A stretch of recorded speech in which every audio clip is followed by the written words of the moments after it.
Ada yang saya bisa bantu? Pak, Ulun mau ngambil hosti untuk perjamuan kudus. Ukur suhu tubuhnya dulu. Ya. Baik, silahkan masuk ke dalam dulu, cuci tangan. Setelah itu bisa masuk mengambil hosti itu.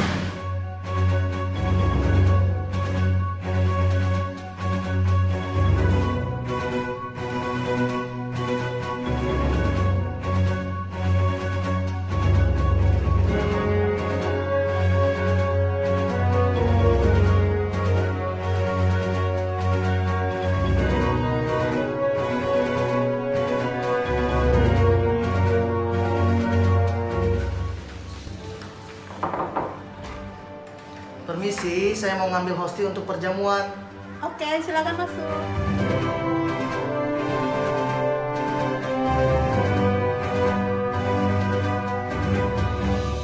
Ngambil berapa orang? Untuk 1 orang aja, Bu.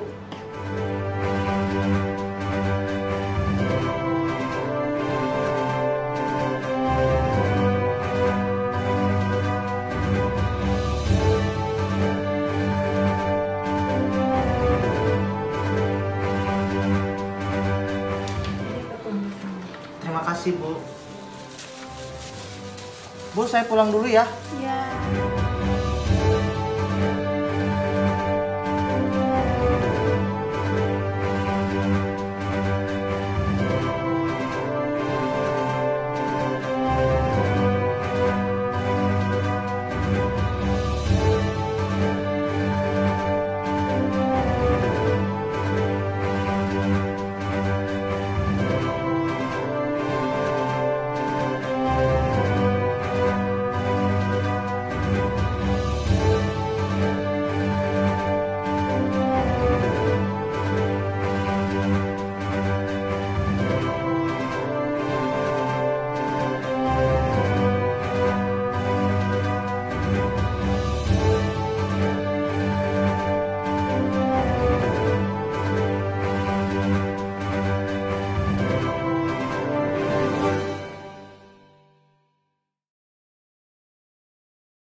Panduan mengikuti dengan hikmat ibadah live streaming GKKA Indonesia Jemaat Banjarmasin yang tayang di YouTube channel GKKA Banjarmasin dengan jadwal tayang jam 9.30 pagi secara live dan 17.00 sore secara replay. Apakah mengikuti kebaktian minggu dengan cara live streaming sebagai tanggapan terhadap COVID-19 dapat dianggap sebagai sebuah ibadah? Robert Weber mengemukakan 4 hal yang utama di dalam tahapan ibadah. Yang pertama, masuk ke hadirat Allah, lalu mendengar Tuhan berfirman, meresponi firman Tuhan dengan ucapan syukur, dan kita diutus untuk mengasihi dan melayani. Jika kita ingin kebaktian minggu dengan cara live streaming menjadi sebuah tindakan beribadah, maka kita harus dengan sengaja berusaha masuk ke hadirat Tuhan, memberikan perhatian penuh ketika Tuhan berbicara, menanggapi firman-Nya dengan ucapan syukur, dan akhirnya berkomitmen untuk mengasihi dan melayani dunia. Namun realitasnya, banyak orang yang mengikuti kebaktian minggu dengan cara live streaming tidak dengan sengaja mengambil langkah pertama untuk masuk ke hadirat Allah.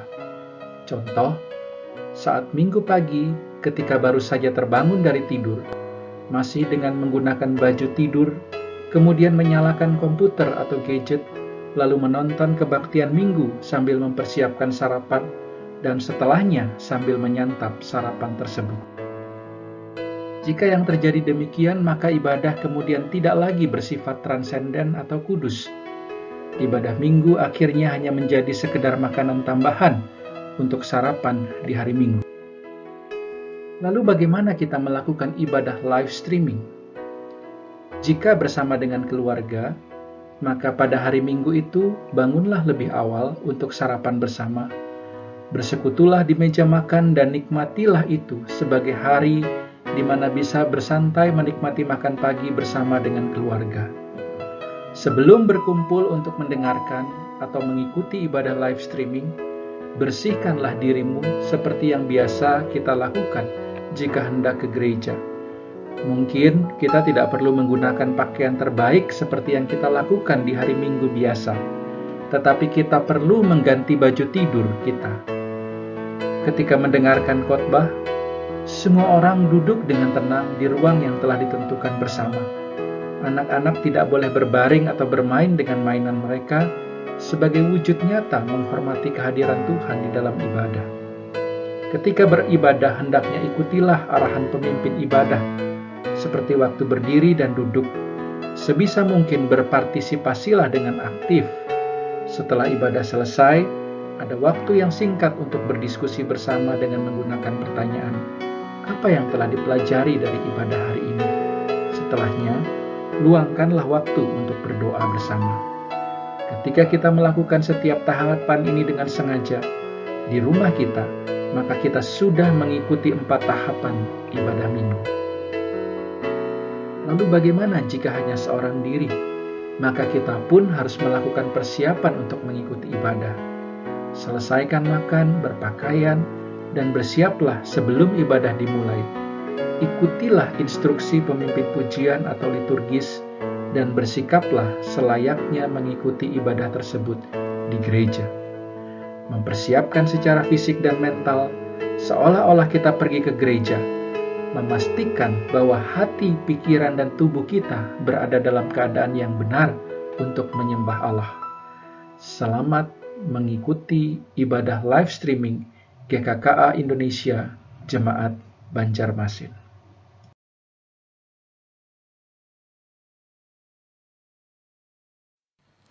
Shalom, selamat hari Minggu, jemaat yang terkasih dalam Tuhan. Kita bersyukur hari ini kita boleh duduk bersama anak-anak, kita boleh duduk bersama dengan seluruh anggota keluarga dalam ibadah keluarga GKKA Jemaat Banjarmasin hari ini. Karena itu, mari kita siapkan hati kita berikan yang terbaik pada Tuhan. Kita rasakan anugerahnya yang melimpah bagi kita. Saya persilahkan kita semua untuk mengambil saat teduh bersama-sama.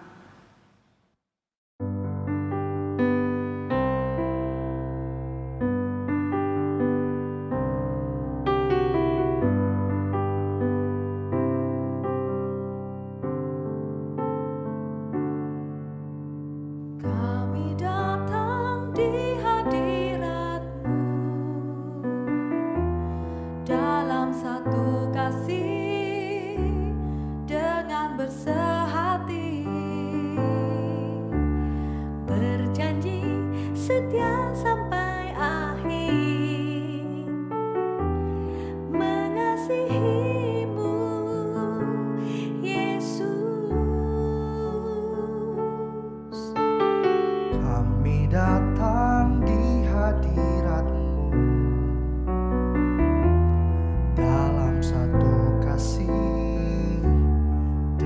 dengan bersehati,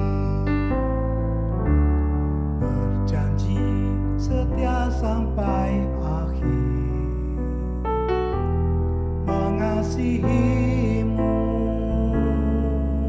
Yesus. Bersama keluargaku melayani Tuhan, bersatu selamanya mengasihi Engkau. Tiada yang dapat melebihi kasih-Mu ya Tuhan. Bagi kami Engkau segalanya.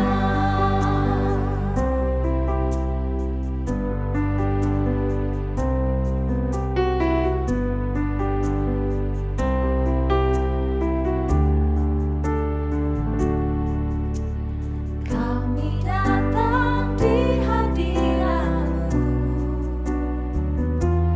dalam satu kasih dengan bersehati,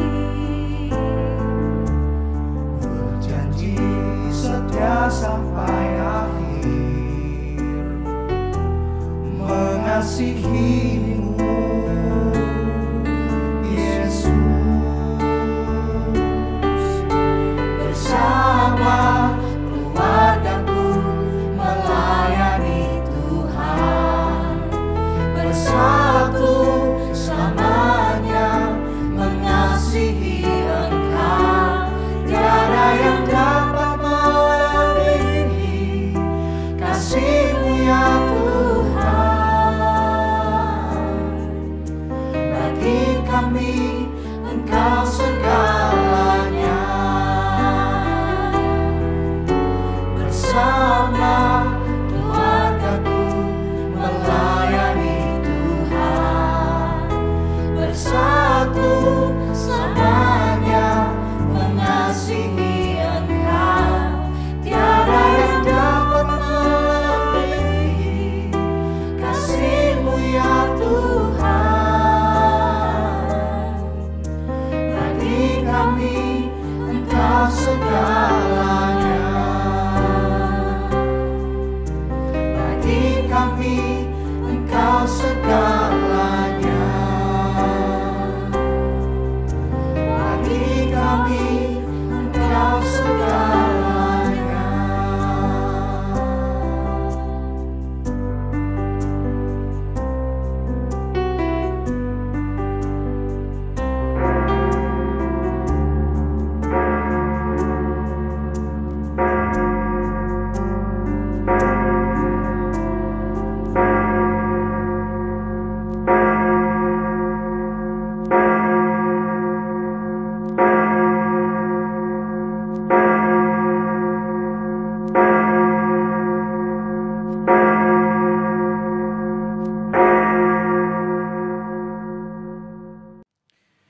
Shalom jemaat yang dikasihi Tuhan, marilah kita bersama-sama memasuki ibadah kita pada hari ini.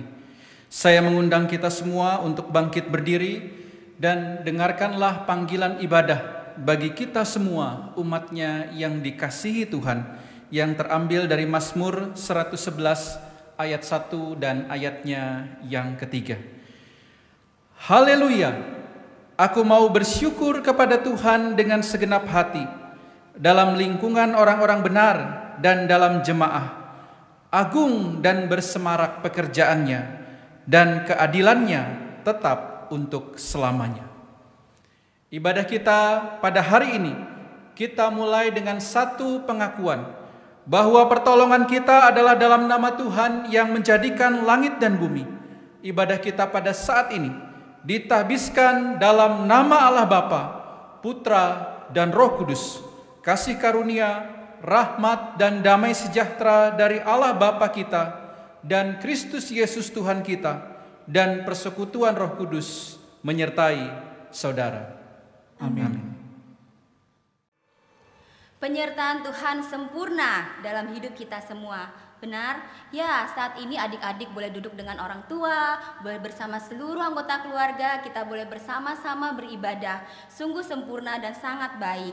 Kita biarlah selalu bersyukur untuk hal itu. Mari kita bersama-sama, kita rasakan hadirat Tuhan saat ini. Kita nikmati dengan penuh sukacita. Pujilah Dia, Yesus, Raja segala raja. Mari masuk dalam hadirat-Nya. Masuk hadirat-Nya dengan hati bersyukur, memuji-Nya, memuji-Nya. Masuk hadirat-Nya dengan hati bersyukur, memuji-Nya, memuji-Nya. Dipuji, Beri puji dan hormat, tinggikan namanya. Oh Yesus, Raja segala raja. sekali lagi kita bersama-sama nyatakan dengan penuh sukacita. Masuk hadirat-Nya. Masuk hadirat-Nya dengan hati bersyukur, memuji-Nya, memuji-Nya. Masuk hadirat-Nya dengan hati bersyukur, memuji-Nya, memuji-Nya. Bersama-sama Beri puji, berilah hormat padanya. tinggikan namanya. Oh Yesus, Raja segala raja.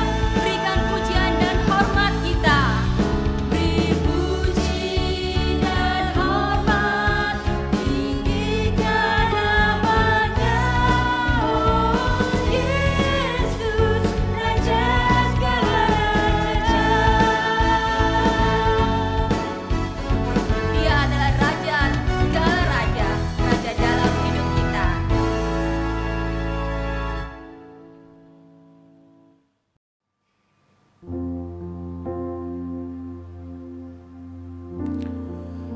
Jemaat yang dikasihi Tuhan, marilah kita datang ke hadapan Tuhan. Dengan penuh kesungguhan hati, kita mau datang ke hadapan Allah yang Maha Mengetahui. Dia yang mengetahui segala pikiran kita, hati kita, perbuatan kita. Tiada yang tersembunyi di hadapan Tuhan. Oleh karena itu, mari saat ini saya mengajak kita semua untuk menundukkan hati dan diri kita di hadapan-Nya, mengakui segala dosa dan pelanggaran kita.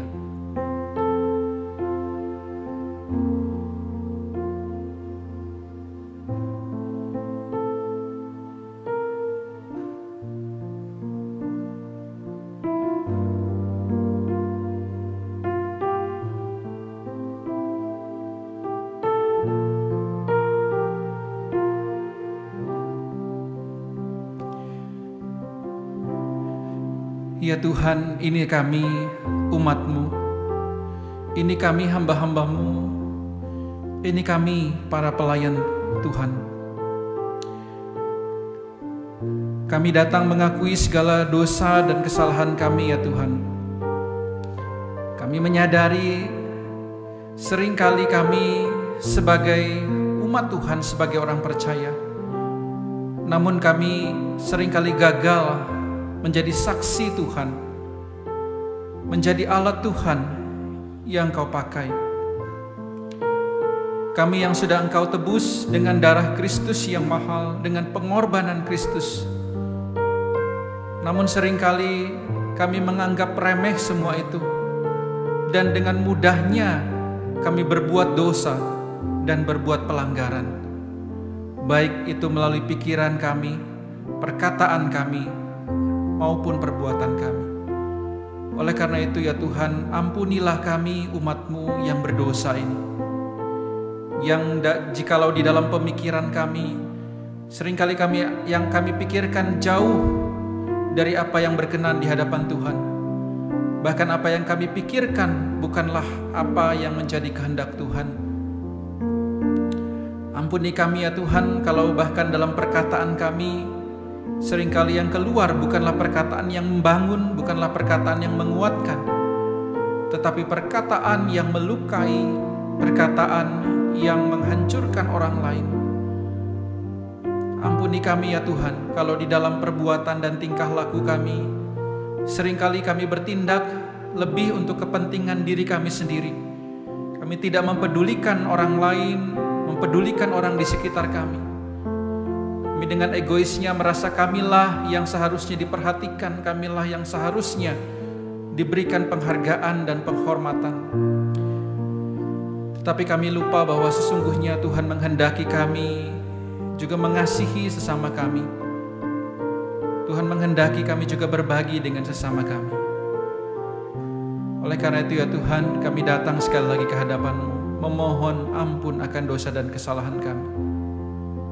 Bahkan jika ada di antara kami hari ini yang masih terbelenggu dosa dan kami tidak sanggup lepas dari dosa-dosa itu, biarlah kuasa darah Kristus, kematiannya di kayu salib dan kuasa kebangkitannya itu boleh melepaskan kami dan menyelamatkan hidup kami, sehingga kami boleh mengaku dengan sungguh percaya kepada Yesus, Sang Juru Selamat kami. Ampuni ya Tuhan dosa-dosa kami. Terima kasih untuk anugerah pengampunan yang Tuhan berikan, dan biarlah kami semakin hari semakin berkomitmen untuk lebih lagi, untuk hidup setia dan seturut dengan kehendak Tuhan. Ini doa syukur kami, ini doa pengakuan dosa kami. Dalam nama Tuhan Yesus kami sudah berdoa. Amin.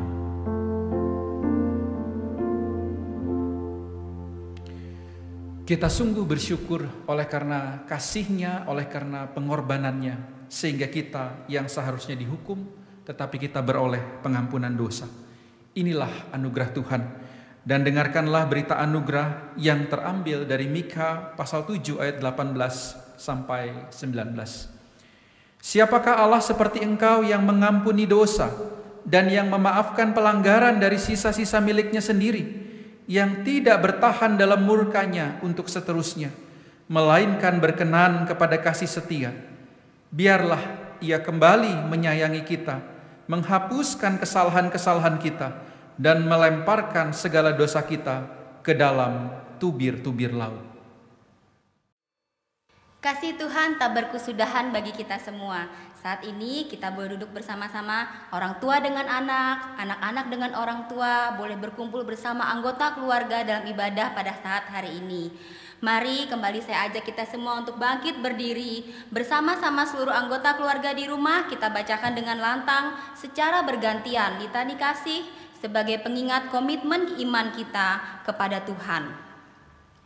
Kasih itu sabar, kasih itu murah hati, ia tidak cemburu. Ia tidak memegahkan diri dan tidak sombong. Ia tidak melakukan yang tidak sopan dan tidak mencari keuntungan diri sendiri. Ia tidak pemarah dan tidak menyimpan kesalahan orang lain. Ia tidak bersukacita karena ketidakadilan, tetapi ia bersukacita karena kebenaran. Ia menutupi segala sesuatu, percaya segala sesuatu, mengharapkan segala sesuatu, sabar menanggung segala sesuatu. Kasih tidak berkesudahan. Kita mengasihi karena Allah lebih dahulu mengasihi kita. Jikalau seseorang berkata, "Aku mengasihi Allah," dan ia membenci saudaranya, maka ia adalah pendusta. Karena barang siapa tidak mengasihi saudara yang dilihatnya, tidak mungkin mengasihi Allah yang tidak dilihatnya. Bersama-sama, dan perintah ini kita terima dari Dia. Barang siapa mengasihi Allah, ia harus juga mengasihi saudaranya. Jemaat dipersilakan untuk kembali duduk. Mari sekarang saatnya kita mempersiapkan hati kita, dan mari kita boleh belajar melalui firman Tuhan. HP terus kalau belajar yang benar toh ya. Aduh, tapi aku bingung, Bu. Bingung apa? Loh, kamu yang sekolah bingung apalagi Ibu? Kerjakan itu. Iki bisa HP terus. Belajar. HP terus waktunya belajar. HP itu tak jual nanti HP-mu ya. Non, tak jual nanti HP-nya. HP terus siang malam HP waktunya belajar ini jangan HP terus. Nanti tak jual HP-nya. Kalau belajar tuh ya belajar, jangan belajar di samping HP. bayar SPP mahal. Sudah ibunya yang ngerjain laporan, nanti ditungguin, gurunya nanya kapan laporannya dikirim. HP aja. Kalau belajar tuh HP-nya ditaruh. Nanti tak sembunyikan HP-nya. Tak tanam di atap HP-nya nanti. Pokoknya kalau ngerjakan tugas nggak boleh pegang HP, ya, ngeliatin pelajarannya. Belajar, HP-nya dimatikan, ditaruh. Ngerti nggak? Didengerin kalau ibu ngomong ini, ngomel nih. Jangan HP terus saja. Pusing dah. Kerjakan tugasnya itu. Jangan HP. Online terus. Kenapa sih ini Bu? Kok dari tadi marah-marah terus? Dari luar suaranya keras, didengar sama tetangga kan nggak enak. Kenapa sih ini? Ini loh anak-anak ini loh. Tugas sekolah nggak dikerjain. HP terus saja. Melek mata HP. Sekolahnya sampai kayak gini. Pusing aku, stres aku wes. Iya gitu. Ya sudah, yang penting pokoknya kita harus tetap sabar. Kita harus tetap berdoa sama Tuhan supaya kita ini kan tetap dikuatkan dalam situasi seperti ini. Kita harus tetap bisa ngajarin anak. Sabar, sampai enak ngomongnya sabar terus Pak. Aku belum ngajari anak sekolah, ngeliati anak sekolah. Nanti belum masak, cuci baju, jemur baju, ngepel, gosok. Stres aku ini sebenarnya. Tapi lah ya apa lagi, kapan toh pandemik ini berakhir? Kok ya ada macam-macam corona. Bu ya dan cepet sana coronanya ini pergi. Stres aku. Bu, sampean ki hebat loh. Setiap hari wes ngurusi anak, bersih rumah, nyapu, ngajari anak sekolah, masak. Aku salut loh karo sampean nih. Tangine ya isu sampai malam nih tetap kerja. Tapi Pak, Bapak itu nggak ngerti harus apa. Aku ini stres loh Pak. Ya sama, aku juga stres. Aku juga banyak kerja. Tapi kan yang penting pokoknya kita harus berserah kepada Tuhan supaya Tuhan kasih kita perlindungan, kesehatan, supaya kita juga bisa menjaga dalam kondisi seperti ini. Pokoknya enakan ke gereja kayak dulu, balik ke waktu yang seperti dulu, sekolah ke sekolah, ibadah ke gereja, nggak secara online kayak gini, malah nambahin berat orang tua, belum laporan, belum apa, enak ke gereja. Kapan gerejanya itu dibuka ya? Tapi kan ini semua ada hikmahnya. Ini kan juga suatu ujian dari Tuhan. Mungkin Tuhan punya maksud yang lain di dalam situasi seperti ini. Kita bisa di rumah kumpul sama anak, belajar, ngajari anak-anak. Mungkin itu maksud Tuhan supaya kita bisa tetap bersama. Nggak tahu wes Pak, boh aku. Ya wes lah, yang penting kita selalu berserah sama Tuhan aja supaya kita diberi kekuatan. Ya wes kayak gitu aja enak ya, berserah sama Tuhan ya. Ya wes Pak. Ya sudah Bu, pokoknya kita mulai sekarang harus tetap berserah kepada Tuhan dalam situasi apapun. Yang penting kita harus tetap berdoa, minta kuasa Tuhan supaya kita ini tidak dikasih persoalan yang rumit-rumit. Kita bisa mendidik anak, mengajari anak sekolah, juga bisa mengajari mereka untuk datang ke gereja dan terima pimpinan daripada Tuhan. Ya wes lah, ya enggak apa-apa Pak. Kita berdoa juga supaya pandemi cepat berlalu, gereja bisa dibuka, kita bisa ibadah bareng ya. Ya, amin.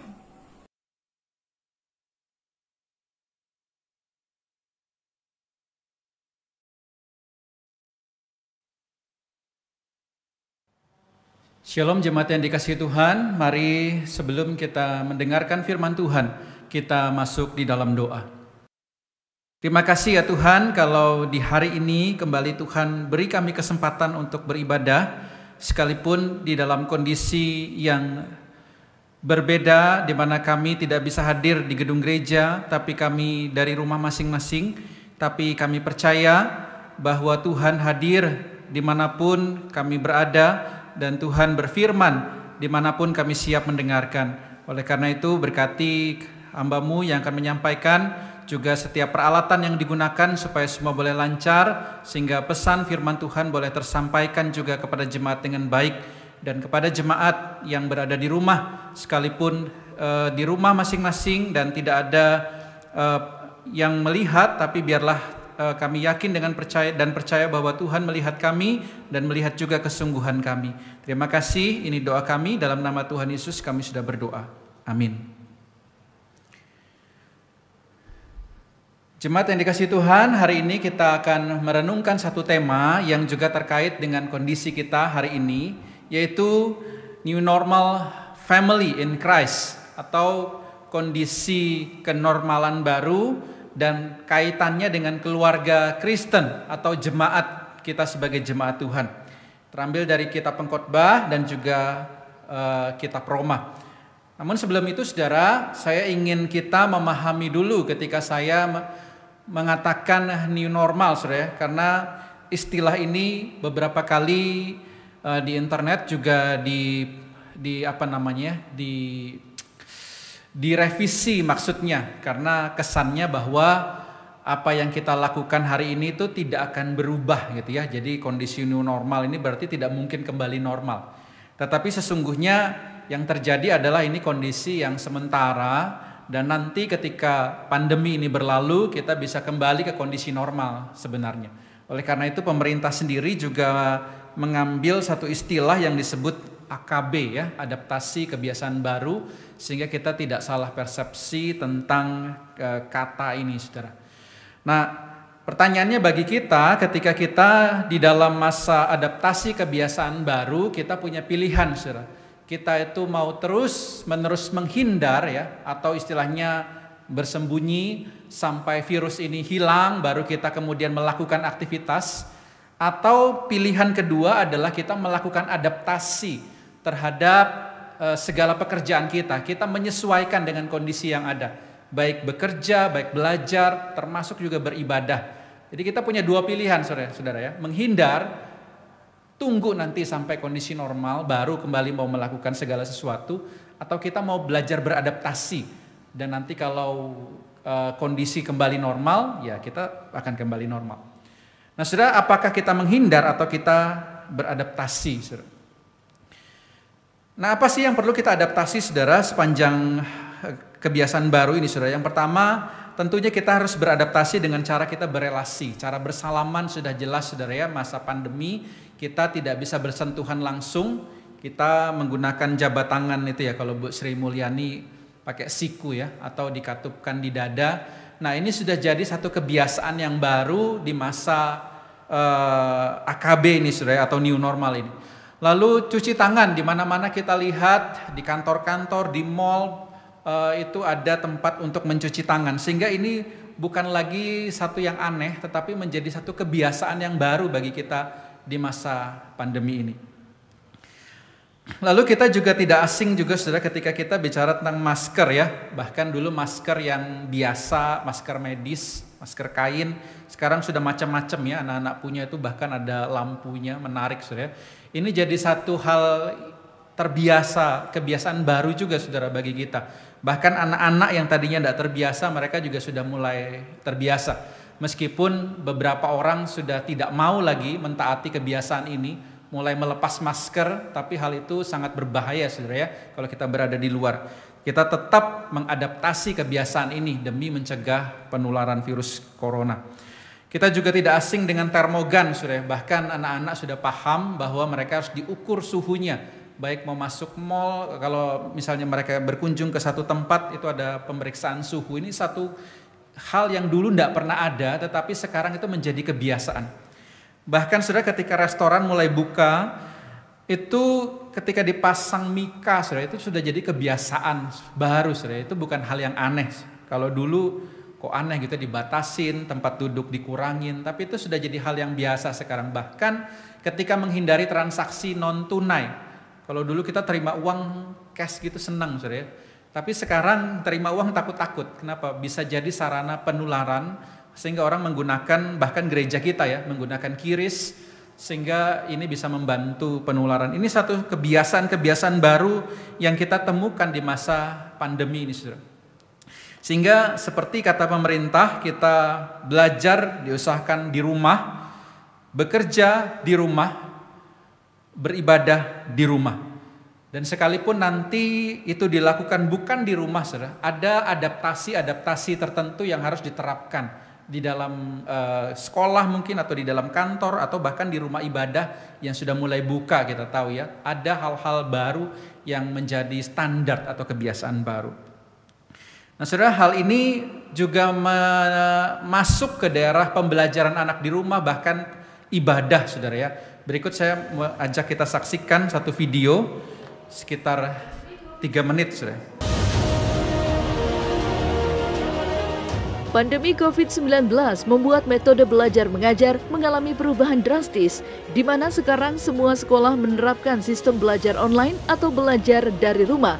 Namun, perjuangan untuk beradaptasi dengan metode semacam ini tidaklah mudah, bahkan sampai dikeluhkan orang tua, khususnya para emak-emak.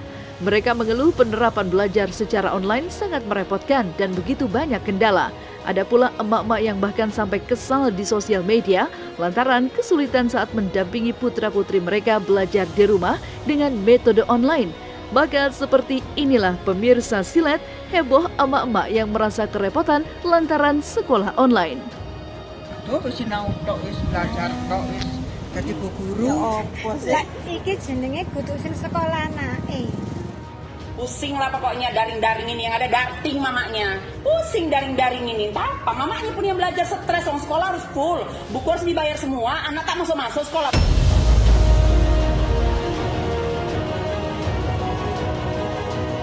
Jadi biar gimana pun kan suatu pertimbangan atau suatu keputusan itu dipertimbangkan untuk kepentingan banyak pihak ya. Apalagi sekarang lagi masa pandemi, nggak mungkin juga kita bisa nyuruh anak-anak untuk masuk sekolah. Jadi jelas yang namanya online school itu menjadi pilihan yang terbaik.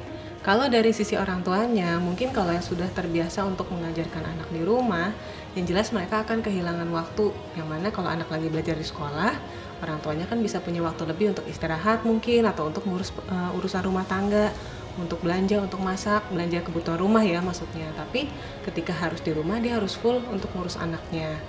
Tidak semua anak bisa menyerap mata pelajaran lewat online, daring online. Jadi mau nggak mau orang tua yang harus menjelaskan. Sedangkan pengetahuan orang tua SMA kelas, misalnya anakku nih SMA kelas 1 sekarang sama SMA kelas 1 zaman dulu aku, itu kan beda gitu loh.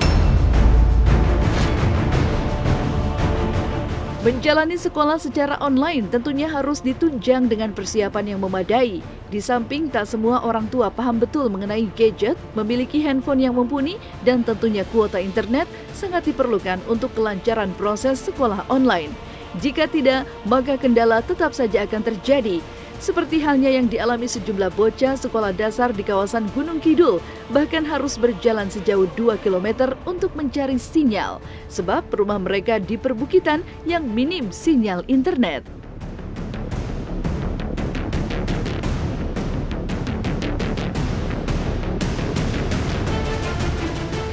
Sekolah online dan sekolah biasa banyak sekali kendalanya. Dikarenakan anak-anak menjadi lebih tidak disiplin, dikarenakan mereka tidak ada jadwal-jadwal tertentu yang mereka harus hadirin secara manual. Ada kendala juga kalau masalah internet, karena kadang-kadang mereka mendapatkan pelajaran, kemudian ada masalah internet, terus kemudian mereka mesti harus stop untuk tidak belajar beberapa waktu, sampai kemudian kita mendapatkan koneksi kembali, anak-anak baru bisa mendapatkan pelajaran kembali. Sedihnya mungkin untuk daerah-daerah yang tidak paham, yang tidak ada internet atau yang tidak ada nggak punya handphone atau telepon atau apalah pet lah apa itu namanya, ya kasihan juga sih. Nah saudara, kurang lebih saudara ya, kita juga punya suara yang sama ketika kita bicara tentang gereja. Saudara, ketika sekolah mengalami kesulitan di dalam belajar secara online, sebenarnya gereja juga mirip-mirip saudara ya. Kita juga punya kendala yang sama. Tidak semua jemaat kita itu paham gadget, tidak semua jemaat kita itu mengerti bagaimana harus beribadah secara online. Bahkan masalah kedisiplinan ini menjadi isu yang sangat penting saudara ya. Karena ketika mereka di rumah, mereka berbeda ketika mereka ada di gereja, mereka bisa begitu disiplin mengikuti ibadah. Tetapi di rumah begitu banyak gangguan, sehingga tidak mudah untuk beradaptasi dengan kebiasaan baru beribadah di rumah saudara.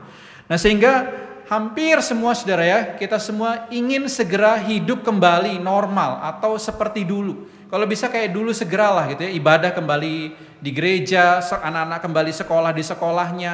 Rasanya sudah tidak sanggup lagi menahan kebiasaan baru yang sekarang ini kita lakukan. Sudah capek rasanya menggunakan masker, sudah capek rasanya cuci tangan ya. Saya ketemu satu orang jemaat kita itu tangannya sampai kering, saudara. Dia bilang ini gara-gara keseringan cuci tangan. Dia seorang pedagang gitu ya, jadi dia harus cuci tangannya, terima uang dia cuci lagi sampai kering tangannya gitu, saudara. Dia rasanya lelah dengan segala adaptasi kebiasaan baru ini saudara. Sehingga menjadi satu suara seolah-olah begitu banyak orang, ayo cepat segera, kami ingin segera kembali hidup normal seperti dahulu. Tetapi saudara, sebelum kita sampai ke titik sana, saya ingin mengajak kita bersama-sama merenungkan satu pertanyaan saudara. Apakah tidak ada hal baik yang bisa kita dapatkan selama masa pandemi ini? Saudara, apakah ketika bicara pandemi ini hanya bicara satu hal yang menyulitkan kita, satu hal yang mengganggu kita, satu hal yang membuat kita tidak nyaman, atau banyak hal yang menyulitkan kondisi kita? Apakah pandemi ini sebenarnya hanya bicara hal itu, saudara? Apakah tidak ada hal baik atau hal positif yang bisa kita dapatkan justru selama masa pandemi ini, saudara? Ini menjadi satu pertanyaan yang penting, saudara, buat kita hari ini. Dan kita akan merenungkan hal ini dari sudut pandang kitab Pengkhotbah dan juga kitab Roma. Mari saya ajak saudara mengikuti saya membaca Pengkhotbah 3 ayat 11 sampai 15. Demikian firman Tuhan. Ia membuat segala sesuatu indah pada waktunya, bahkan ia memberikan kekekalan dalam hati mereka. Tetapi manusia tidak dapat menyelami pekerjaan yang dilakukan Allah dari awal sampai akhir. Aku tahu bahwa untuk mereka tidak ada yang lebih baik daripada bersuka-suka dan menikmati kesenangan dalam hidup mereka. Dan bahwa setiap orang dapat makan, minum, dan menikmati kesenangan dalam segala jerih payahnya. Itu adalah pemberian Allah. Aku tahu bahwa segala sesuatu yang dilakukan Allah akan tetap ada untuk selamanya. Itu tidak dapat ditambah dan tidak dapat dikurangi. Allah berbuat demikian supaya manusia takut akan Dia. Yang sekarang ada, dulu sudah ada, dan yang akan ada sudah lama ada, dan Allah mencari yang sudah lalu.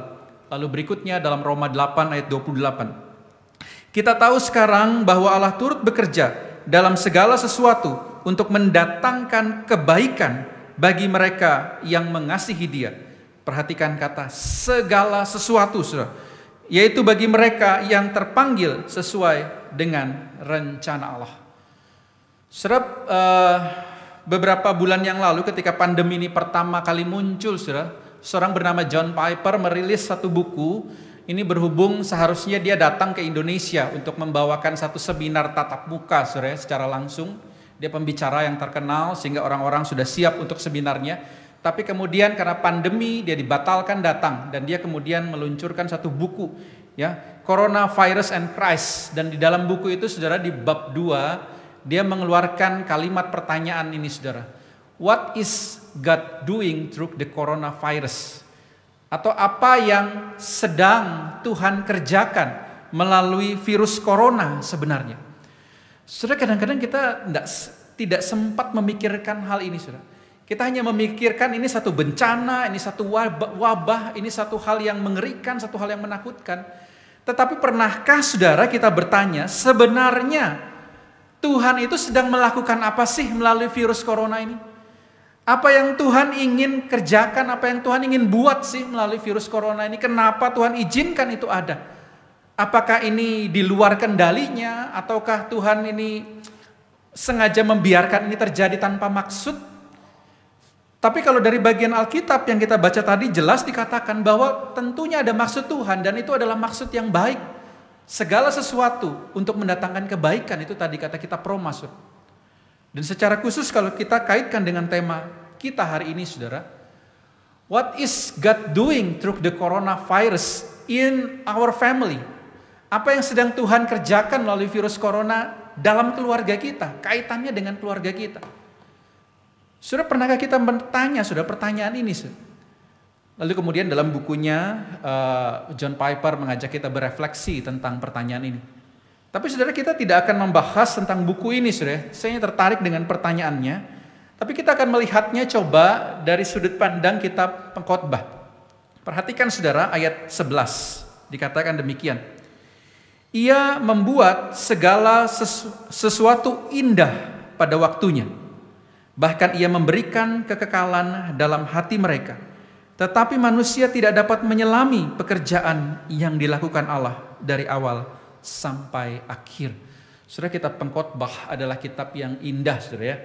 Kalau kitab Amsal kita tahu adalah satu kitab di mana dikatakan permulaan segala sesuatu itu adalah hikmat Tuhan. Tetapi Pengkhotbah ini seolah melengkapi kitab Amsal, saudara, dengan mengatakan bahwa permulaan dimulai dengan hikmat, tetapi juga harus diakhiri dengan hikmat akan Tuhan. Sehingga kitab ini, saudara, seolah-olah saling melengkapi akan hikmat yang diberikan di dalam setiap kitab atau firman Tuhan. Nah, saudara, kalimat pertama dikatakan gini, ia membuat segala sesuatu indah pada waktunya. Everything, saudara, semua. Dikatakan ia itu Tuhan, saya. Tuhan itu membuat. Kalau kita telisik, saudara, sebelumnya di atas ayat ini atau konteks ayat ini, Pengkhotbah sedang mengatakan sesuatu tentang waktu. Dia katakan ada waktu untuk segala sesuatu. Lalu dia mengkontraskan, saudara, kalau saudara baca ayat sebelumnya, ada waktu lahir, ada waktu meninggal, ada waktu menanam, ada waktu mencabut. Semuanya ini kontras, saudara, berlawanan. Ada waktu membunuh, ada waktu menyembuhkan, ada waktu merombak atau meruntuhkan satu bangunan, dan ada waktu kita membangun. Ada waktu kita menangis, ada waktu kita tertawa, ada waktu kita meratap, bersedih, ada waktu kita menari, bersukacita. Ada waktu kita harus membuang, ada waktu kita harus mengumpulkan, ada waktu kita harus memeluk, ada waktu kita menahan memeluk atau tidak memeluk. Ada waktu kita mencari untung. Bahkan menarik, ada waktu dikatakan kita membiarkan rugi. Ada waktu kita menyimpan, ada waktu kita membuang. Ada waktu kita merobek, ada waktu kita menjahit. Ada waktu kita berdiam diri, ada waktu kita berbicara. Ada waktu kita mengasihi, ada waktu kita membenci. Ada waktu kita berperang, dan ada waktu kita berdamai. Saudara, apa maksudnya ini, saudara? Tentu maksudnya bukanlah, saudara, berarti kita itu ganti-ganti sikapnya ya, atau ganti-ganti tindakannya. Oh, hari ini saya mengasihi, besok saya benci gitu ya. Hari ini saya membuang, besok saya baru kumpulkan. Bukan berarti berganti-ganti, saudara. Ada yang pernah, saudara ya, bilang, loh, kalau ada waktu mengasihi, ada waktu membenci, apakah mungkin juga ada waktu menikah, ada waktu bercerai gitu ya? Jadi alasan gitu. Nah, saudara, tentu maksudnya bukanlah kita itu berganti-ganti sikap. Artinya hari ini kita A, besok kita B, bukan, saudara ya. Tetapi saudara, tentunya kita sebagai manusia, kita itu ingin apa yang indah, apa yang baik, apa yang menyenangkan tentunya. Tentunya kalau kita memilih dari hal-hal ini tadi, saudara ya, kita maunya apa yang baik saja, saudara. Kita maunya kita bisa memanen terus-menerus. Tetapi di sini Pengkhotbah ingatkan, jangan hanya ingat enaknya. Kamu mau manen, ada waktunya kamu harus nanam gitu. Jangan hanya lihat, wah, orang senang ya dengan segala pencapaian yang dia raih. Kita tidak ingat atau lupa bahwa dalam mencapai segala sesuatu itu ada penderitaan, ada perjuangan. Sehingga di sini, saudara, kitab Pengkhotbah ingin kita sadar bahwa kita memang menginginkan yang indah dan yang baik, itu tidak salah, saudara. Itu bahkan sifat Allah yang Tuhan berikan kepada kita, Karena Allah senantiasa menginginkan kebaikan terjadi pada ciptaannya. Tapi bedanya, kita punya pikiran terbatas untuk menyelami satu kejadian itu dari awal sampai akhir. Itu yang dikatakan kitab ini, saudara. Kita hanya bisa melihat apa yang di depan mata. Tidak mampu melihat dari awal sampai akhir, di mana di sanalah baru muncul kebaikan. Kita mungkin sedang kalau melihat ya, wah ini usaha ini kayaknya gagal ini sulit ini. Kenapa? Karena kita tidak mampu melihat sampai ke depan bahwa kesulitan itu akan menghasilkan satu kebaikan. Mungkin kita ibarat ya kalau sakit gitu saudara, kita hanya lihat kondisinya yang sedang sakit. Kenapa saudara? Karena kita tidak mampu melihat bahwa ternyata dari sakit itu akan membawa satu kebaikan bagi dia. Tetapi Allah mampu melihat itu, sehingga dikatakan oleh pengkhotbah, kita tidak mampu menyelami pikiran Allah, karena Allah itu sudah melihat awal dan akhirnya, sedangkan kita masih dalam perjalanan. Lalu saudara, bagaimana saudara kita mengatasi hal ini saudara? Yang pertama saudara, kita harus paham bahwa seperti kata kitab tadi saudara, Tuhanlah sebenarnya yang membuat segala sesuatu itu indah pada waktunya. Menarik saudara, kata membuat di sini itu menggunakan kata asah saudara ya, dari bahasa Ibrani, yang artinya itu saudara bisa berarti make, membuat, atau manufacture, atau merancang, atau merakit, atau menyusun, atau bisa juga saudara mempersiapkan. Sehingga kata asah ini saudara itu bermakna bisa macam-macam, tetapi satu hal yang kita paham, ini adalah satu tindakan dari seseorang untuk merancang sesuatu, untuk membuat sesuatu. Nah sehingga ketika dikatakan saudara, iya Tuhanlah yang merancang ini, maka saudara ini harusnya membuat kita memiliki satu keyakinan bahwa hidup kita saudara sebenarnya di dalam kendali Tuhan. Allah yang membuat, merancang dalam perjalanan hidup manusia atau kita, situasi dan kondisi yang silih berganti. Tuhan saudara yang merancang itu. Satu kali Tuhan izinkan kita mengalami kesedihan, mengalami duka cita. Tuhan merancang itu saudara, Tuhan mendesain itu. Dalam kondisi itu kita tidak bisa menyelami rencana Tuhan karena kita tidak bisa melihat ke depan. Tapi Tuhan kemudian merancangkan ada waktu kita bersuka cita, ada waktu kita mengalami keberhasilan dan kita begitu senang. Lalu kemudian Tuhan merancangkan lagi hal-hal lain, sehingga saudara silih berganti kondisi dalam kehidupan kita. Sehingga saudara banyak orang melihat kitab pengkhotbah ini sebagai satu pesan bagi kita semua, bahwa tidak ada yang kekal di dalam dunia ini. Hari ini kita itu bisa senang sekali, saudara. Tetapi itu tidak kekal, saudara. Satu kali kita bisa juga mengalami kesedihan, bahkan kesedihan yang begitu rupa. Satu kali kita bisa lihat orang begitu bisa kaya sekali, tapi itu tidak kekal, tidak abadi, saudara.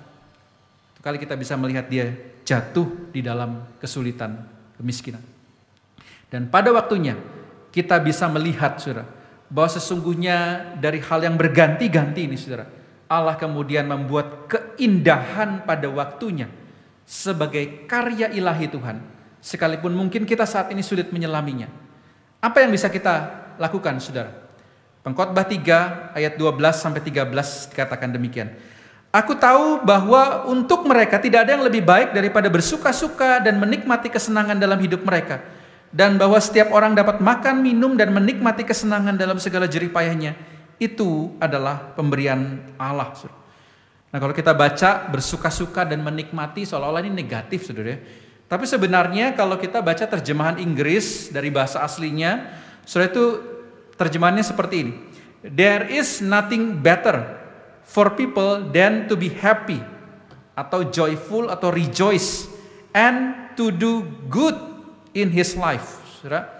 Jadi sebenarnya di sini artinya, saudara, tidak ada yang lebih baik atau tidak ada yang lebih bisa dilakukan seorang manusia di dalam segala rencana Allah tersebut selain daripada dia bersuka cita dan melakukan apa yang baik atau terbaik untuk menjalani kehidupannya. Saudara, kita yang tidak bisa menyelami rencana Tuhan, maka kita harusnya saudara tetap bersuka cita, bergembira Bahkan kita melakukan apa yang terbaik yang bisa kita lakukan, termasuk di masa pandemi ini, saudara.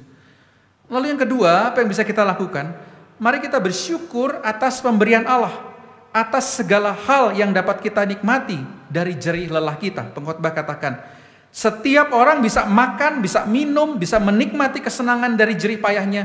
Jangan pikir itu usaha kita, saudara. Itu pemberian Allah. Sehingga saudara, apa yang bisa kita lakukan bahkan di masa pandemi ini, kita lihat saudara, kita masih bisa makan, kita masih bisa minum, kita masih bisa menghasilkan sesuatu sekalipun itu dengan jerih lelah. Itu pemberian Allah, saudara. Sehingga yang bisa kita lakukan ketika kondisi kita sedang sulit adalah kita bersyukur atas pemberian Allah ini, saudara. Lalu saudara, pengkhotbah melanjutkan, aku tahu bahwa segala sesuatu yang dilakukan Allah akan tetap ada untuk selamanya. Itu tidak dapat ditambah, tidak dapat dikurangi. Allah berbuat demikian supaya manusia takut akan Dia. Yang sekarang ada, dulu sudah ada. Dan yang akan ada, sudah lama ada. Dan Allah mencari yang sudah lalu. Saudara, yang ketiga, apa yang bisa kita lakukan saudara dalam kondisi pandemi ini, saudara, adalah kita menyadari sebagaimana kata pengkhotbah tadi, bahwa di dalam segala sesuatu yang terjadi dalam hidup kita itu ada maksud dan rencana Tuhan untuk mendatangkan kebaikan bagi kita. Kalau kita baca teks ini tadi, saudara, ya, di sana dikatakan supaya manusia takut akan Dia, supaya manusia itu hormat kepada Tuhan, sehingga Tuhan bisa izinkan ini semua terjadi. Bukankah manusia menjadi lebih menghargai kehidupan? Bukankah manusia jadi lebih menghargai kebersihan? Bukankah manusia menjadi lebih menghargai setiap kesempatan yang Tuhan berikan? Sadar waktunya terbatas, sadar begitu cepat mereka bisa meninggal. Saudara, kalau baca kisah orang yang kena COVID, saudara, hari ini dia bisa terlihat sehat, hanya dalam tempo minggu, saudara, dia bisa berbalik kondisinya. Sehingga bukankah ini sebenarnya menyadarkan manusia supaya kita takut dan hormat akan Tuhan. Karena nyawa kita itu saudara di tangan Tuhan, bisa dengan mudah kalau Tuhan mau ambil. Nah saudara, mari kita menyadari bahwa di dalam segala sesuatu yang terjadi dalam dunia dan kehidupan kita ada maksud dan rencana Tuhan untuk mendatangkan kebaikan bagi kita. Nah sekarang saudara, mari kita melihat dampak pandemi ini dalam keluarga kita. Apa yang sedang Tuhan kerjakan melalui pandemi ini bagi kita dan keluarga kita. Saudara, saya mengajak saudara memikirkan 3 kolom ini, saudara, ya. Sebelum pandemi, apa yang terjadi? Di masa pandemi, apa yang terjadi? Lalu apa maksud dan rencana Tuhan? Ini saya bawahnya isi buat penilaian diri saya, saudara, ya. Tapi saudara bisa isi dengan apapun yang saudara ingin isi, saudara. Apa yang saudara alami sebelum pandemi, di masa pandemi, lalu simpulkan kira-kira maksud dan rencana Tuhan itu apa. Ini saya hanya kasih contoh, saudara. Misalnya gini, sebelum pandemi saya bisa datang ke gereja beribadah bersama istri, bersama anggota keluarga. Tapi di masa pandemi saya beribadah di rumah saja. Apa kira-kira maksud dan rencana Tuhan? Apa kira-kira kebaikan yang Tuhan rancang dari kondisi ini, saudara? Nah, saya bisa lihat begini, saudara, ya. Oh, ini kesempatan bagi saya sebagai kepala keluarga untuk memimpin keluarga saya beribadah. Ini mengingatkan fungsi saya sebagai kepala keluarga. Nah, saudara, ini yang saya bisa lihat, saudara. Ternyata ada hal baik yang terjadi, saudara. Bukan hanya ini berlalu begitu saja. Lalu dulu sebelum pandemi saya bisa ngobrol secara langsung dengan sebagian jemaat di gereja. Sekarang tidak bisa ngobrol pakai fasilitas online. Tapi saudara, kalau saya melihat dengan lebih baik, ternyata saudara ada kesempatan lebih luas dan fleksibel berbicara kepada orang lain lewat telepon. Kalau dulu kita sudah capek ya di gereja, tidak bisa lagi kontak orang. Tetapi karena kondisi di rumah bisa kontak lebih banyak justru. Nah saudara, ternyata ada hal baik juga yang terjadi, saudara. Pergaulan kita lebih luas. Satu berita katakan ya, seorang yang di masa pandemi, sebelum masa pandemi dia punya teman sedikit. Tetapi setelah pandemi, saudara, temannya itu bisa puluhan kali lebih banyak. Kenapa? Karena dia punya kesempatan, dia bisa telepon. Dulu sering di luar rumah karena sibuk pekerjaan atau pelayanan. Sekarang lebih banyak waktu di rumah. Apa yang bisa kita lihat ini, saudara? Mungkin, saudara, ini berarti kesempatan kita mengenal keluarga, memperhatikan keluarga, menebus waktu yang hilang. Dulu saya tidak punya waktu misalnya kumpul dengan anak, dengan istri, makan bersama karena sibuk bekerja. Tetapi justru di masa pandemi ada kesempatan mengenal mereka. Ada kesempatan menebus waktu yang hilang.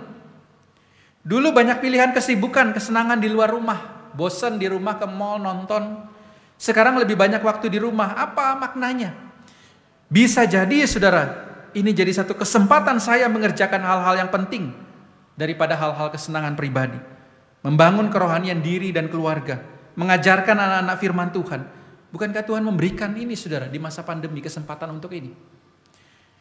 Dulu ekonomi keluarga bagus, sekarang ekonomi keluarga sulit. Apa kebaikannya saudara? Malah turun. Tapi kalau kita melihat dengan mata iman saudara, kita bisa melihat bahwa ini adalah kesempatan kita belajar mengelola keuangan kita, bukan di masa sukar. Mungkin masa enak kita tidak bisa belajar mengelola keuangan dengan baik, kita begitu boros. Tetapi ketika kita justru dihadapkan pada ekonomi yang sulit hari ini, kita belajar menghargai berkat Tuhan secukupnya, bukan? Kita mengajar anak-anak hidup berhemat secukupnya. Dulu sebelum pandemi mungkin pekerjaan ramai, sekarang masa pandemi sepi. Apa saudara kebaikan dari hal ini? Kita bisa melihat bahwa ini jadi kesempatan lebih banyak kita berdoa dan bergantung pada Tuhan.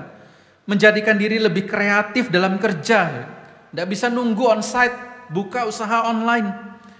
Bahkan kesempatan belajar menolong orang lain. Saya masih ada orderan, orang lain sepi. Wah, ini kesempatan saya bantu juga. Saudara, justru di masa pandemi ini saudara ada hal-hal yang Tuhan rindu kita lakukan. Saudara.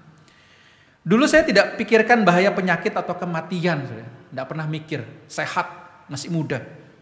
Tapi begitu masa pandemi yang muda pun bisa mati. Saudara. Kita takut tertular virus atau kematian. Akhirnya saudara, kita jadi hidup lebih bersih dan bertanggung jawab. Apa artinya ini saudara? Kita bisa memikirkan masa depan hidup kita dalam kekekalan. Kita mulai mikir, oh saya ternyata bisa mati sekalipun masih muda. Saya mulai mikirkan kekekalan. Bahwa umur saya terbatas dan bisa mati kapan saja. Dulu tidak pernah mikir pemuritan keluarga. Karena sering terpisah, anggota keluarga pulang waktunya tidak bersamaan, jarang berkumpul. Tapi di masa pandemi, keluarga sering kumpul, sering ketemu. Sekalipun mungkin yang terpisah jarak ya. Dulu mungkin tidak bisa telepon, sekarang karena dia selalu ada di kos-kosan atau di rumah lebih mudah bisa telepon dia. Bukankah itu kesempatan untuk membangun keluarga kita? Memuridkan keluarga, mendoakan anggota keluarga kita. Dulu anak sekolah bersama guru di sekolah. Sekarang anak sekolah bersama orang tua di rumah. Tadi emak-emak pada ngomel gitu ya. Kalau ngelihat dari sudut itu, saudara memang kita darah tinggi. Tapi kalau kita mau melihat bahwa ada kebaikan di sana, apa saudara? Kesempatan kita belajar mengenal kesulitan anak. Dulu kita enak aja ya Nurul, anak belajar gitu ya. Mereka baru pegang HP kita udah ngomel. Tapi begitu kita rasain belajar kayak mereka, kita juga sakit kepala ternyata saudara. Sehingga kita belajar memahami bahwa anak-anak pun bergumul dengan belajar mereka. Kita belajar kesempatan juga mendampingi mereka di dalam masa tumbuh kembang mereka. Saudara, bukankah ini hal baik yang Tuhan berikan di masa pandemi? Dulu banyak waktu luang ibu-ibu karena semua orang di luar rumah gitu ya. Ibu-ibu bisa nonton drama Korea berseri-seri gitu. Sekarang semua orang di rumah minta masakan macam-macam gitu. Nah, saudara, apa yang bisa kita lihat? Bukankah ini kesempatan kita kenal makanan kesukaan keluarga atau kesempatan putus hubungan dengan drama Korea, saudara? Dulu anak diserahkan ke guru sekolah minggu di gereja, orang tua bebas. Sekarang anak dibantu ikut sekolah minggu di rumah. Apa saudara yang bisa kita lihat dari kebaikan Tuhan? Bukankah ini kesempatan melihat dan mendengarkan apa yang dipelajari anak? Dulu kita tidak pernah peduli anak itu belajar apa sih di sekolah minggu. Sekarang kita tahu karena kita mendampingi mereka. Orang tua menjalankan fungsi pendidikan rohani anak. Dulu istri sering ditinggal kerja ya, bahkan saya hamba Tuhan juga sering keluar besok jemaat. Sekarang saya nggak bisa besok jemaat, ya. Sekarang sering bersama dia, kesempatan untuk membangun relasi dan memperbaiki relasi. Dan saya akan tutup dengan ayat ini, saudara. Kita tahu sekarang bahwa Allah turut bekerja dalam segala sesuatu untuk mendatangkan kebaikan bagi mereka yang mengasihi Dia, yaitu bagi mereka yang terpanggil sesuai dengan rencana Allah. Saudara, pesan saya hari ini, saudara, jangan sampai kita kehilangan pelajaran berharga dari kondisi pandemi hari ini. Pentingnya peran orang tua, pentingnya kebersamaan dalam keluarga, Pentingnya menjaga kehidupan ini, saudara. Pentingnya kebersihan, pentingnya keselamatan jiwa kita dan tubuh kita. Jangan sampai, saudara, ketika masa pandemi ini berlalu, kembali normal, kita kembali hidup normal. Tapi kita melewatkan hal indah dan berharga yang mau Tuhan ajarkan dan bentuk dalam keluarga kita, justru melalui masa pandemi ini. Saudara, dulu di kampus kami kenal istilah ini, saudara. Kita itu lolos atau lulus. Ya, saudara, kalau sekolah ya, saudara itu lolos dari sekolah atau lulus ya. Lolos itu artinya gini, saudara. Yang penting lewat finish gitu ya. Selesai, terima ijazah, beres. Atau lulus. Nah, lulus ini biasa kami artikan gini, saudara. Kita mendapatkan sesuatu di dalam pembelajaran kita. Bedakan lolos dan lulus, saudara. Saudara, dalam masa pandemi ini kita mau sekedar lolos atau kita mau lulus? Kalau kita bicara lolos, ya udah kita lewati masa pandemi, kita kembali normal, kita nggak dapat apa-apa. Tapi kalau kita lulus, saudara, kita mendapatkan pelajaran berharga justru di masa pandemi ini, dan itu menjadi berkat buat kita. Nah, saudara, jangan sampai kita kehilangan pelajaran yang berharga di masa pandemi ini. Mari kita sebagai keluarga Kristen, keluarga yang di dalam Tuhan, justru di masa pandemi ini, mari lihat kebaikan Tuhan dan mari bersama-sama kita justru membangun keluarga kita. Jangan hanya lolos dari masa pandemi ini, mari kita lulus. Banyak orang tidak lolos, saudara. Banyak orang tidak lolos dalam arti mereka meninggal justru dalam masa pandemi ini. Tetapi mereka lulus karena mereka mempertahankan iman mereka sampai akhir. Yang penting bukan lolos, saudara. Yang penting kita lulus, bisa belajar yang terbaik melalui masa pandemi ini. Mari kita tunduk kepala, kita berdoa. Tuhan, terima kasih untuk firman Tuhan yang mengingatkan kami kembali bahwa di masa pandemi ini banyak hal yang tampaknya menyulitkan hidup kami. Tetapi kami mau belajar bahwa Tuhan bekerja dalam segala sesuatu untuk mendatangkan kebaikan. Tolong kami, Tuhan, untuk mulai belajar melihat hal baik apa yang Tuhan ingin kerjakan justru ketika di masa pandemi ini. Tolong kami, Tuhan. Ini doa kami. Dalam nama Tuhan Yesus kami sudah berdoa. Amin. Saudara, proyek ketaatan kita minggu ini, saudara, tugas kita adalah cobalah mulai persekutuan atau pemuritan keluarga di rumah. Bukan ibadah minggu. Keluarga kumpul bersama. Kalau keluarga terpisah bisa janjian via online. Lalu kita bersama-sama puji Tuhan, bersyukur, saling mendoakan dan berdoa bersama. Lalu mungkin salah satu dari anggota keluarga membacakan firman Tuhan sebagai pedoman hidup. Nah, saudara, lakukan ini paling tidak seminggu sekali. Ini coba kita proyek kita, saudara ya. Justru di masa pandemi ini kita bisa kerjakan. Atau setiap hari saat memulai atau mau menutup hari, kumpulkan keluarga, berdoa bersama dan bacakan ayat firman Tuhan. Sharingkan pengalaman ini, saudara, dalam pertemuan kelompok saudara. Ya, selamat mengerjakan proyek ketaatan minggu ini. Tuhan memberkati saudara. Kiranya kita boleh terus belajar menjadi keluarga-keluarga Allah yang sesuai dengan perintahnya. Mari kembali saya ajak kita semua kembali bangkit berdiri. Anak-anak juga ya, boleh semuanya berdiri. Dan bersama-sama dengan umat Tuhan sepanjang abad, saya ajak kita mengucapkan dengan lantang pengakuan iman rasuli yang berbunyi, Aku percaya kepada Allah Bapa yang Maha Kuasa, Khalik langit dan bumi, dan kepada Yesus Kristus, anaknya yang tunggal Tuhan kita, yang dikandung daripada Roh Kudus, lahir dari anak darah Maria, yang menderita sengsara di bawah pemerintahan Pontius Pilatus, disalibkan, mati dan dikuburkan, turun ke dalam kerajaan maut, pada hari yang ketiga, bangkit pula dari antara orang mati, naik ke surga, duduk di sebelah kanan Allah, Bapa yang Maha Kuasa, dan dari sana Ia akan datang untuk menghakimi orang yang hidup dan yang mati. Aku percaya kepada Roh Kudus, gereja yang kudus dan am, persekutuan orang kudus, pengampunan dosa, kebangkitan orang mati, dan hidup yang kekal. Amin. Jemaat dipersilahkan untuk duduk kembali. Saatnya kita akan memberikan persembahan kepada Tuhan. Untuk Bapak, Ibu, saudara-saudari yang beribadah di rumah hari ini bisa memberikan persembahan melalui transfer ke rekening Bank BCA dan Danamon atas nama GKKA Banjarmasin. Informasi nomor rekening GKKA Banjarmasin tertera di layar monitor dan juga tercantum dalam warta jemaat kita setiap minggunya. Bapak Ibu juga bisa memberikan persembahan melalui beberapa pilihan aplikasi online dengan cara memindai atau scan barcode QR yang ada di layar dan juga yang ada di warta jemaat. Seperti Mazmur 54 ayat 8 mengatakan, "Dengan rela hati aku akan mempersembahkan korban kepadamu. Bersyukur sebab namamu baik, ya Tuhan." Berikanlah persembahan yang terbaik bagi Tuhan.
Mari kita berdoa membawa persembahan kita kepada Tuhan yang terlebih dahulu sudah memberkati kita.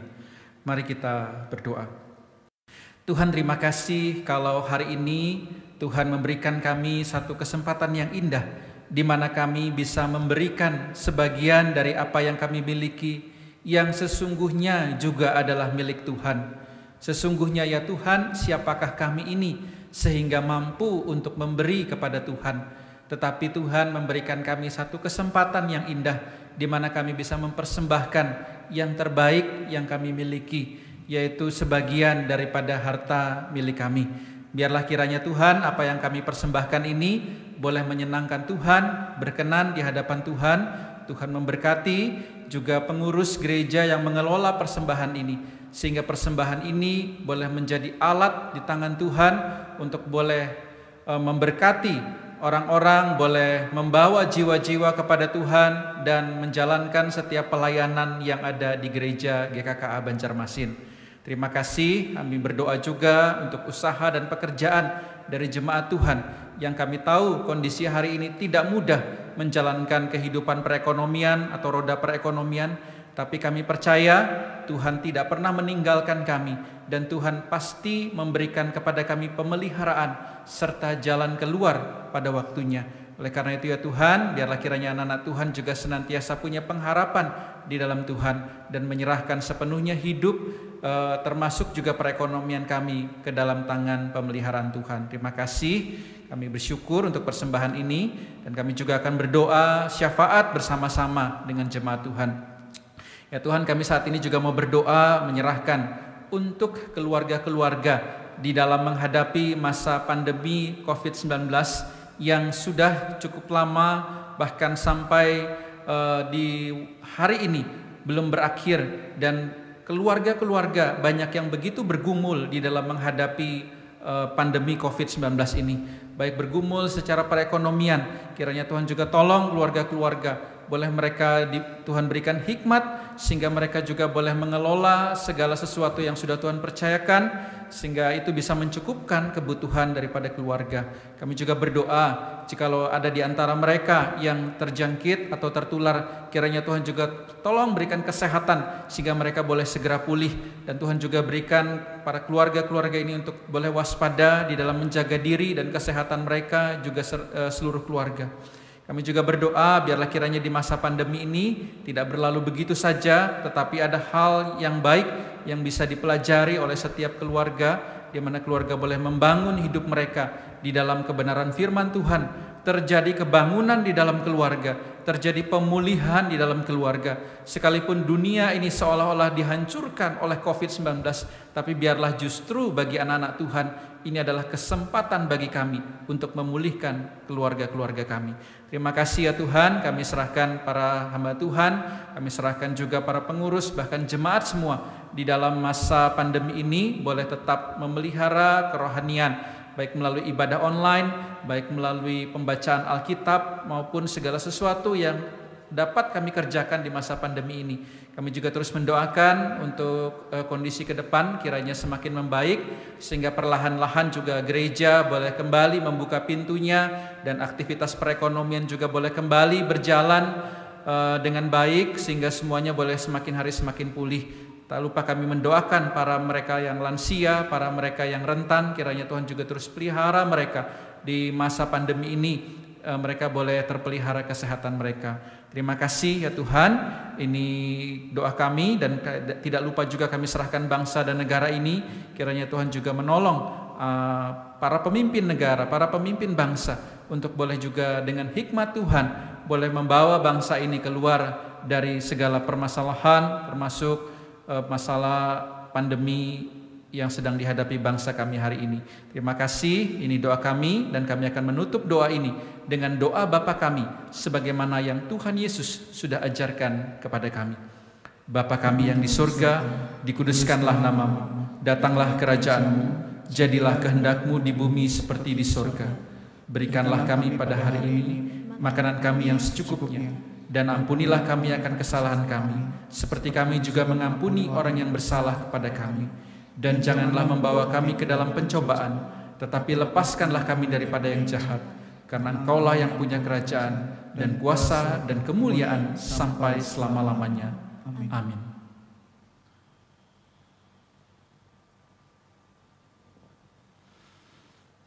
Kini tibalah saatnya bagi kita untuk diutus ke dalam dunia. Kita orang percaya yang sudah ditebus dan sudah diberikan firman Tuhan. Marilah kita pergi ke dunia ini untuk boleh menjadi pemberita Injil Tuhan kepada mereka. Arahkanlah hatimu kepada Tuhan, pergilah ke dalam dunia dengan damai, milikilah keberanian, pertahankanlah apa yang baik, jangan lakukan yang jahat, hiburlah mereka yang tawar hati, kuatkanlah yang lemah, bantulah yang menderita, hormati semua orang, kasihi dan layanilah Tuhan, bersukacitalah dalam kuasa Roh Kudus. Amin. Jemaat yang terkasih, kita semua telah diutus menjadi terangnya. Kiranya kekuatan dan pengharapan dari Tuhan mampukan kita semua. Di akhir ibadah kita hari ini, bersama seluruh anggota keluarga kita di rumah dan juga dimanapun, mari kita bersama-sama pujilah Allah, karena segala kemuliaan dan hormat hanya bagi Dia, Allah Bapa, Putra, dan Roh Kudus.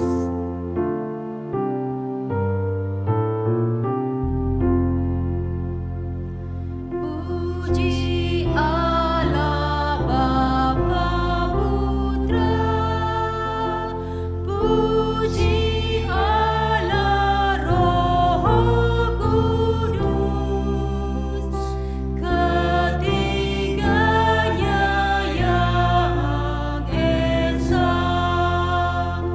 Pohon sabat sumber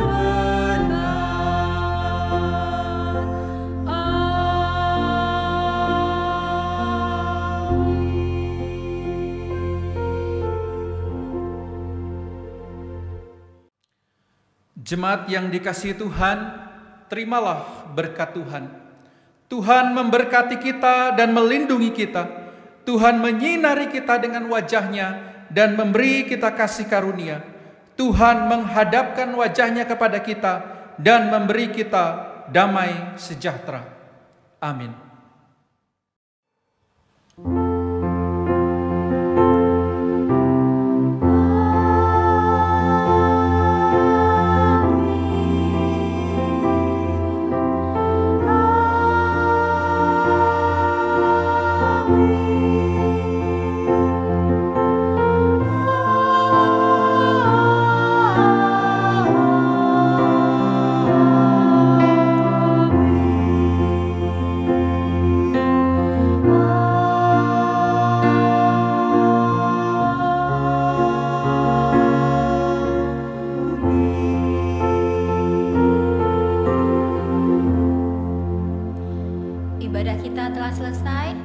Saya persilahkan kembali jemaat yang terkasih untuk duduk bersama-sama mengambil saat teduh. Selanjutnya kita akan menyaksikan warta jemaat bersama-sama. Selamat hari Minggu, Tuhan Yesus memberkati.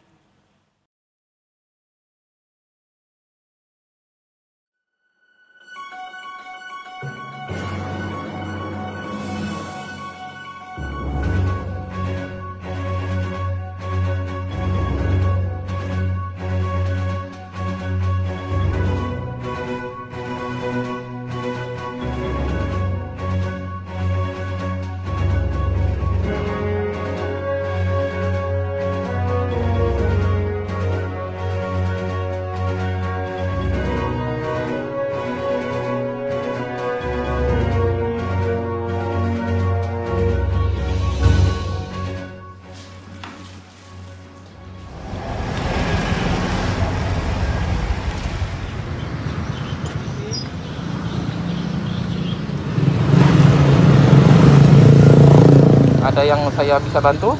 Pak, Ulun mau ngambil hosti untuk perjamuan kudus. Ukur suhu tubuhnya dulu. Ya. Baik, silahkan masuk ke dalam dulu, cuci tangan.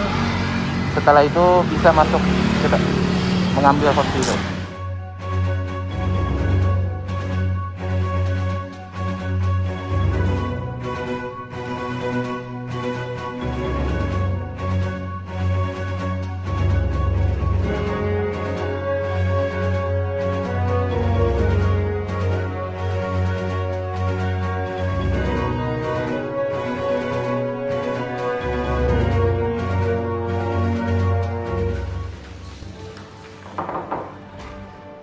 Permisi, saya mau ngambil hosti untuk perjamuan. Oke, silakan masuk.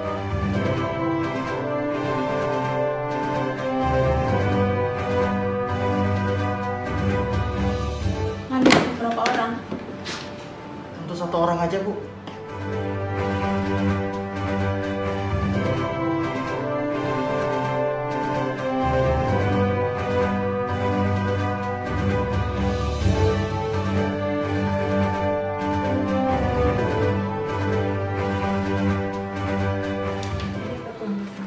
Terima kasih, Bu. Bu, saya pulang dulu ya. Ya.